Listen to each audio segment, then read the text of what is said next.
Hello everyone, I'm wondering to share with you this video about the workshop that in Island House that you can access this artwork until the end of the June. Launched this exhibit that you see, and we have work in there in this little room as well. If you haven't been there, take a look. He's an amazing artist and he does some really cool sciencey stuff that he's going to talk to us about today. And so please help us welcome Jim Carlson. He's going to do a little demo. It's more fun to, for me, it's a lot more fun to do it rather than talk about it. But please feel free to ask questions. When you look around at the art that I have here, one of the unifying things is that they all started from a photograph. It may not look like it, but at the beginning there was always a photograph that started with it. And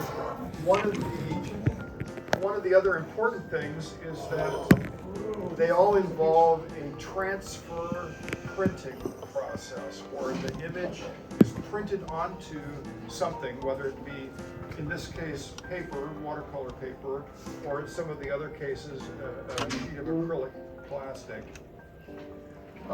It always involves printing on a computer printer, an inkjet printer, onto a special film, and then transferring it. So I'm just going to pass around some prints on this film so you can see. I got a lot of this at $1 per sheet at Daniel Smith when they were cleaning it out a long time ago. And I don't know what it is, but it works really well for me, and it was not very expensive. So there it is. And we were to travel on the little path out to the west. We would arrive at the Burlington Northern Railroad tracks. And they have this wonderful piece of art that is the side protector wall of the walkway that spans across the railroad tracks. And I like it. I think it looks really cool. And that's the way it looks during the daytime. If we go there at night,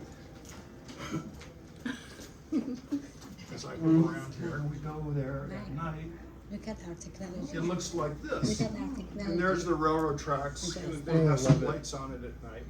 So it's got a completely different look, a completely different look at night than it does during the daytime.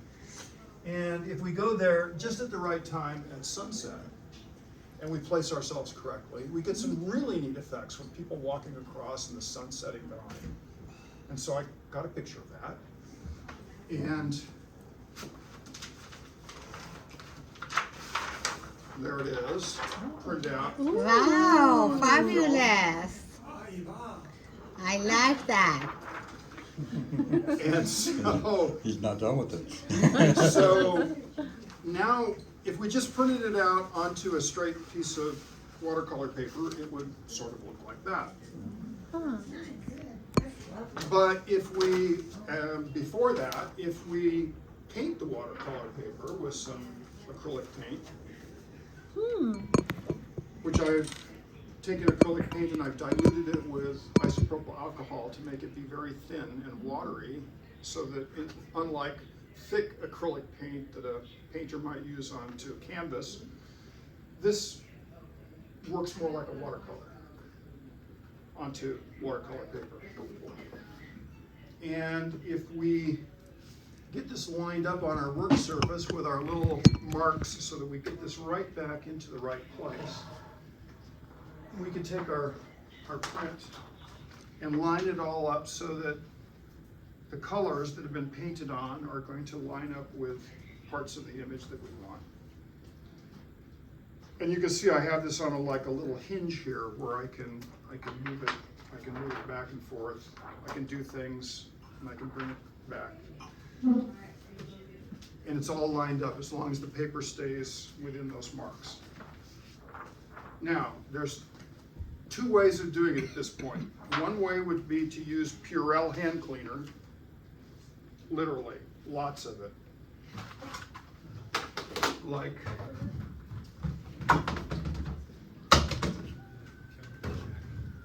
a large quantity of Purell hand cleaner.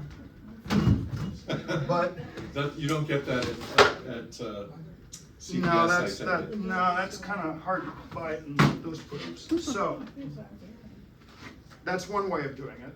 I think for tonight, because it'll be a little faster and less smelly, I'm going to use a lot of this to saturate that paper, and it's going to could open the smell. door. It's going to smell. So what instead we're going to use is this goop, which is 4 tablespoons of this Ink-Aid Transfreeze, 4 tablespoons of that, mixed with 1 whole pint of 91% isopropyl alcohol. So you mix one of these, 4 tablespoons of that, you get that stuff. It's mostly alcohol. There's only just a little bit of that. This is going to be the glue that ultimately sticks the image onto the paper. So here goes.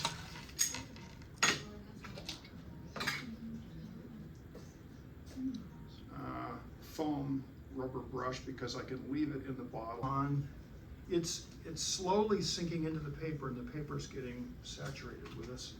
So how do you know when you've got enough? Well, I do it by looking at the glaze that's on the surface, and we're there. Okay, so here goes. And I didn't bring my little roller thing, so I don't know where that is. So we're just going to have to do it the old-fashioned way.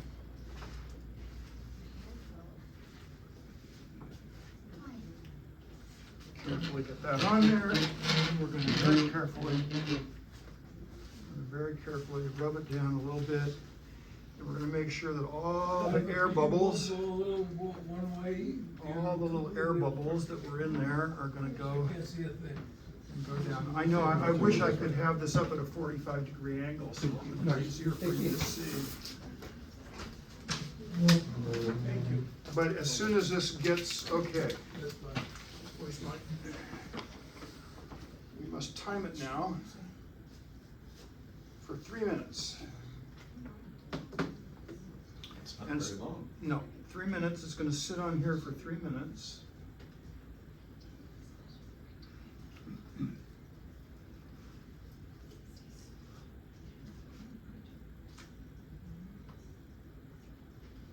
Is it a one-time print, or can you reuse it? You're going to see it's a one-time. When I peel this off, with any luck, there will be nothing left on the plastic. It will be perfectly clear, and everything that was on here will be gone, and it'll just be clear plastic. Interesting. So Is that an edit kind of a picture?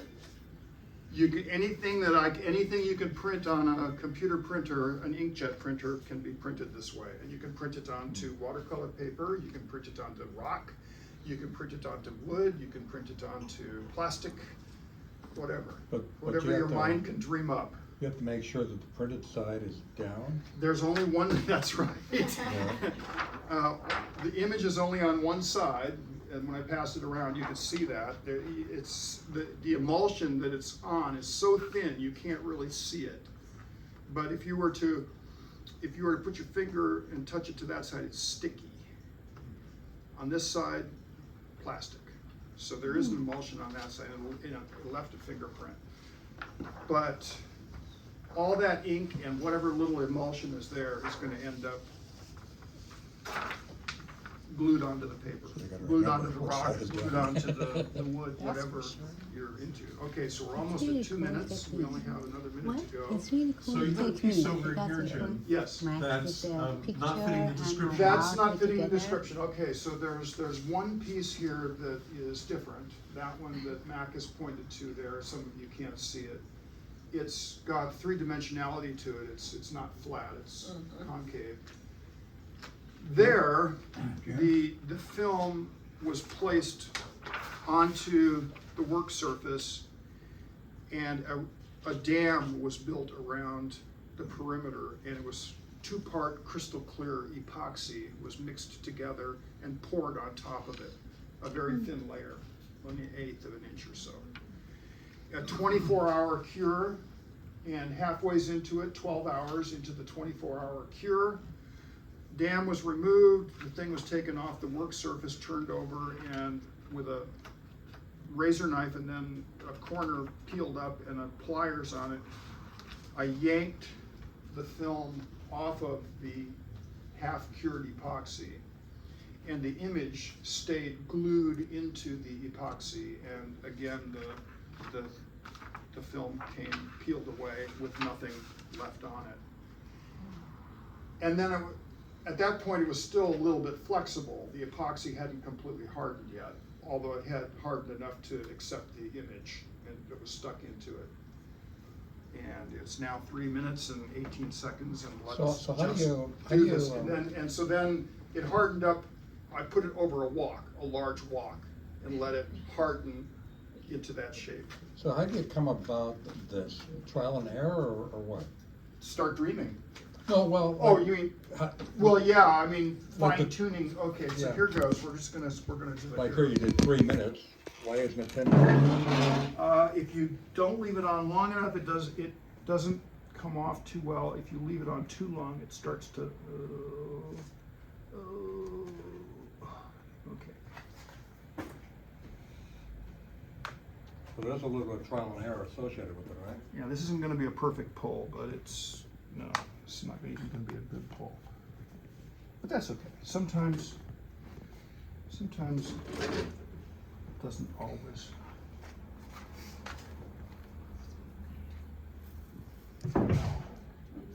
Well, It's not gone, it's done. not. No. Uh-uh. It's too early. No, it's not too early. It's Some of it is, and it's some of it is. just not quite sticking. Why don't you use your tape down there as a roller?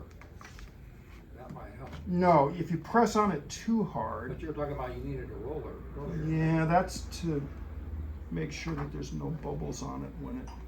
Yeah. But it's transitioning. Yeah, this is not going to be a very good pull, but that's okay. We'll just have to put up with it not being perfect.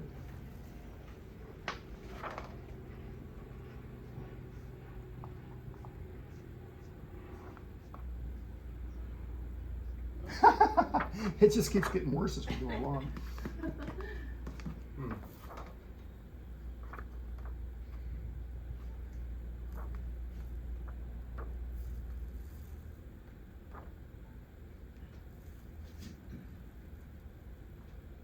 So if you're looking for perfection every time, It's in the eye of you're the not going to beholder. get it. And perfection in this is actually quite difficult to achieve. But many times, the imperfections are what gives it some of its appeal, some of the quality, Some of the character. some of the character. So sometimes we almost don't want it to be perfect because then it's not as fun to look at when it's absolutely perfect. We're not shooting for it to be a photograph, we're shooting for it to be our idea of what it was kind of like when we were there. You know what, I think we'll just go ahead and let it be whatever it's gonna be. Wow. Oh wow, this is really bad.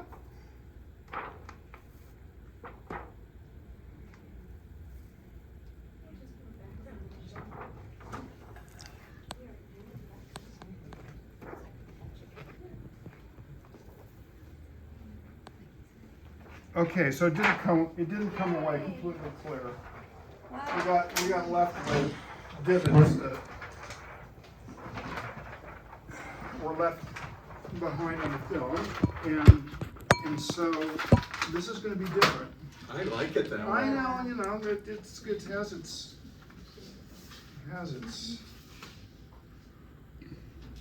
Ooh, looks cool. so. Very interesting. Yeah. Lots of times when I get something like this, Show it over here. Oh, neat. That's neat. It's got its, yeah, it's got its, I can't move out too far here, but yeah. We'll go slowly, we'll just kind of Actually, I can walk it around. You want go. me to? Okay, but it's good for you, it's, Says the guy who's been using it a lot. Yeah, we have it on the wall everywhere in the it's building. good for you. All right, what happened to it? I gotta have my roller.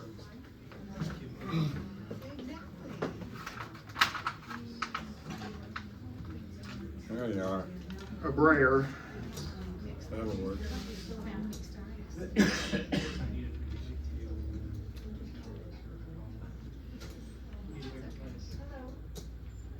So how long you been working this process?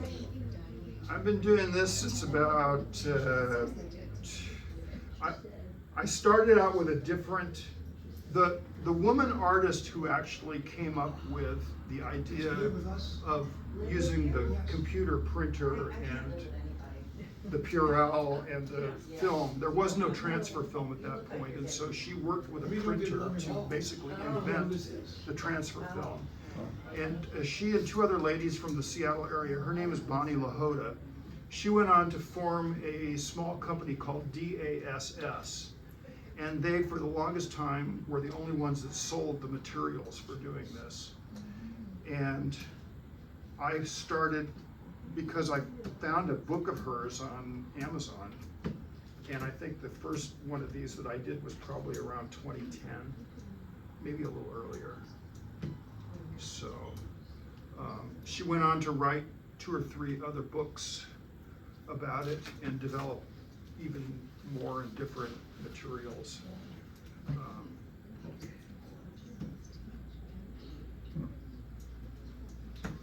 It takes a while to soak into the paper, and so this is going to be a little boring for you, but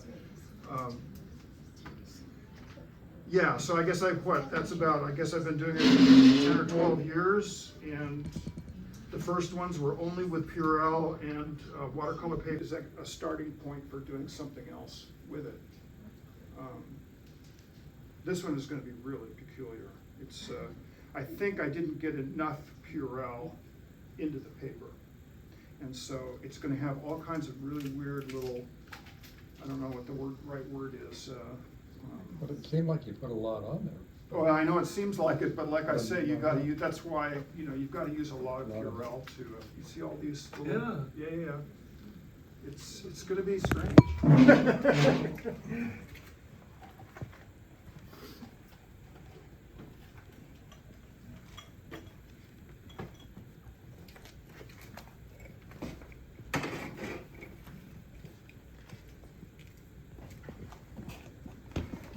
The other reason that this kind of thing was attractive to me was because I want to make prints that are unique and one of a kind. There are so many times where you see a photograph and it's printed out as a straight photograph, and you could have 1,000 of them that all look exactly the same with modern day technology. And I guess there was the art of getting the photograph in the first place, but then when we start cranking out dozens and dozens of them, it takes, in my view, it takes away from the value of it when they're not unique. So this is also okay, there's 3 minutes. What are we going to get? What are we going to get? Well, look at that.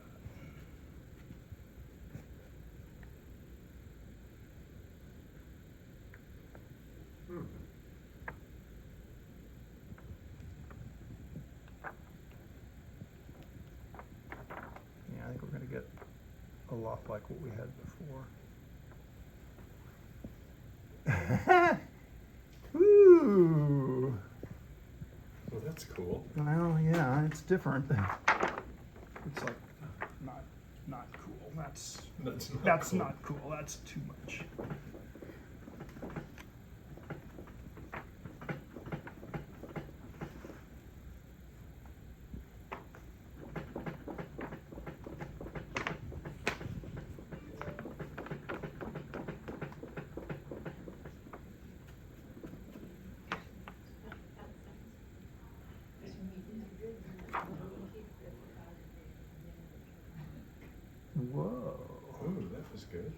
Whoa. Yeah, it's cool. Yeah, so now that's different, right? That's something that we're going to be able to work with.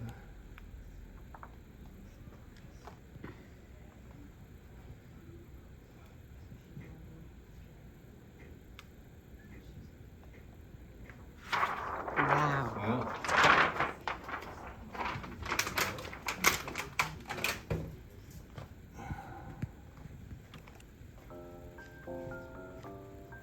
Okay. So there's a different take on it.